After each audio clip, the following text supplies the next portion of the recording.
In this video, we're going to show you how to remove the drum seal on your dryer.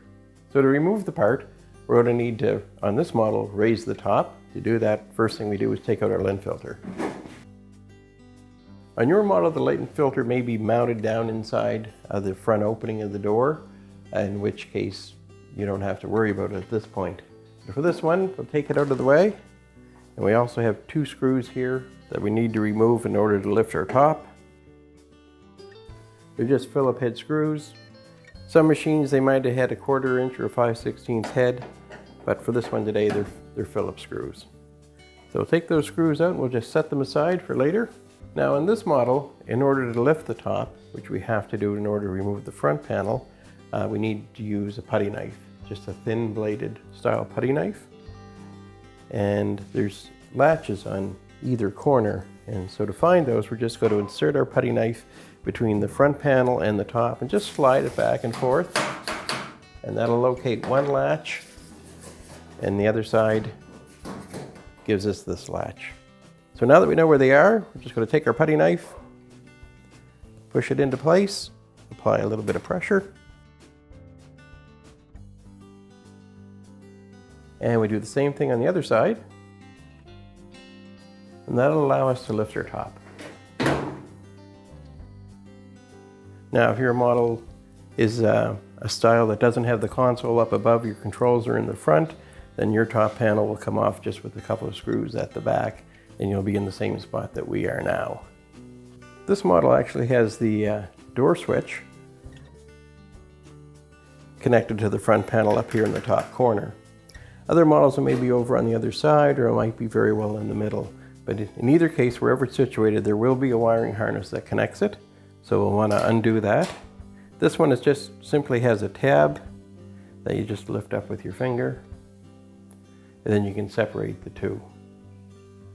Other models just has a block that you'll pull out of your switch, or there may be individual wires that slip onto separate terminals, but again, they'll just pull off. So now we're free and clear to take our front panel off.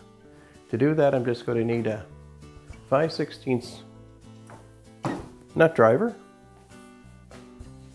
I'll just close my door.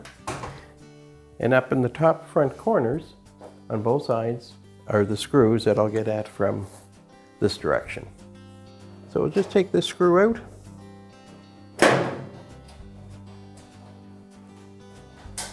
we'll set it to one side.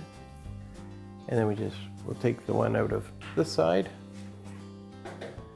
So we just unbolt the screw. Now this is the last screw that's holding the front panel on this model of dryer. So I've kind of got my body up against the front so it can't just fall off.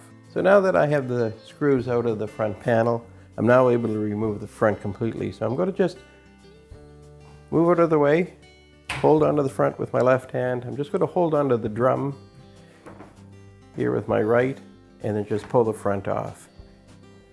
So now that that's free, I'm just going to lift the front panel up off of its keepers. And there's one on each side. So I'm just going to hold that drum up a little bit as I rotate the front and take it away.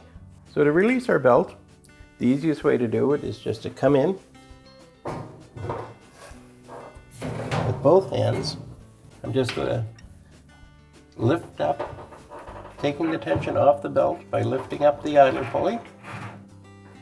And that will give me enough slack in my belt that I can slip it off the motor pulley. So I'm just going to use the belt as my carrying handle. I'm going to lift upwards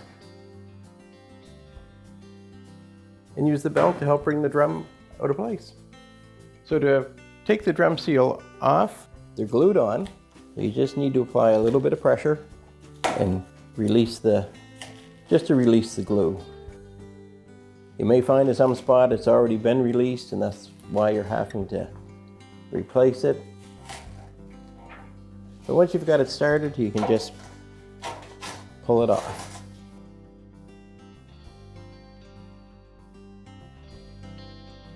And that's how easy it is to remove the drum seal from your dryer drum.